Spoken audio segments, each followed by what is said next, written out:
The land, by the way, which happens to be one of the most strategic areas in the world. Its coast runs along the Red Sea, which is a key link between Europe and Asia. It's also an ideal access point to emerging African markets with low labor costs. And it's a natural resource gold mine with gas, gold, copper, oil, zinc, you name it, Eritrea's got it. For hundreds of years, foreigners have come to mine the mineral riches in Africa. But few ever ventured into this corner of East Africa, into a tiny country called Eritrea.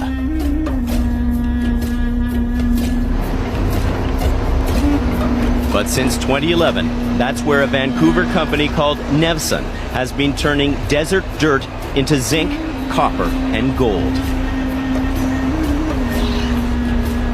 During its first 4 years in operation, the Bisha mine had generated profits of about $700 million US for Nevsun and its partner, the Eritrean government. That we discovered this monster of a deposit called the Bisha deposit. Describe this monster to me. What was there? Well, it was a giant layer cake with high grades, 5, 6, 7, 8% grades of gold, copper, and zinc. This giant ore body, which was again one of the highest grade deposits in the world.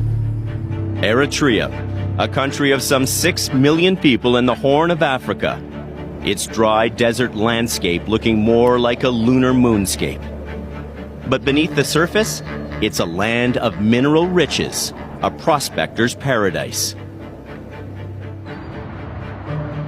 A world away in BC, there were whispers in the business community that Eritrea was a place where a mining company could strike it rich.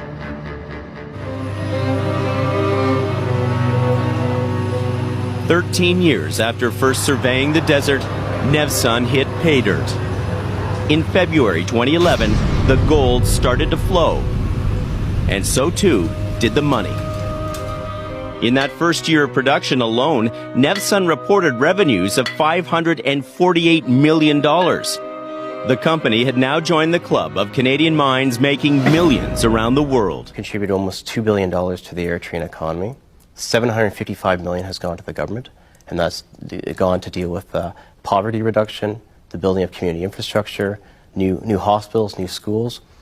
We provide well-paying jobs at the mine. As a company, we are bringing an awful lot of good to this country, and we are bringing an awful lot of good to the people of Eritrea. To get into Eritrea, Vancouver's Nevsun Resources had to give the government a 40% stake in the mine. Revenues from the mine, a lifeline for the cash-strapped Eritrean regime to the tune of $200 million US every year. The state of Eritrea is utilizing the money for beneficial things. The community of Adarat is receiving monies right now to build a pipeline system and water well, and that shows that the government of Eritrea is serious about utilizing the Bisha mine for positive, constructive development in that country. Nevsun. It rolled out the top brass in a Good News corporate video. Well, the Bisha mine is the only producing mine in Eritrea, and it plays a very important role in the Eritrean economy, and we're proud to say it adds significant tangible benefits to the people of Eritrea. The Bisha mine has been producing hundreds of millions of dollars in profits for shareholders and its partner, the Eritrean government. The Bisha mine is more than just a mine. It symbolizes a new path forward for the state of Eritrea. One where the state of Eritrea and a Canadian publicly traded company are working together and they have developed a leading-edge mine, jobs and training for local people, robust environmental management, safety for all of our workers, consensus decision-making at the board level there, stakeholder inclusion. These are all aspects of core liberal democratic values. And we're very proud of our role in playing a positive role in the ongoing evolution of Eritrea.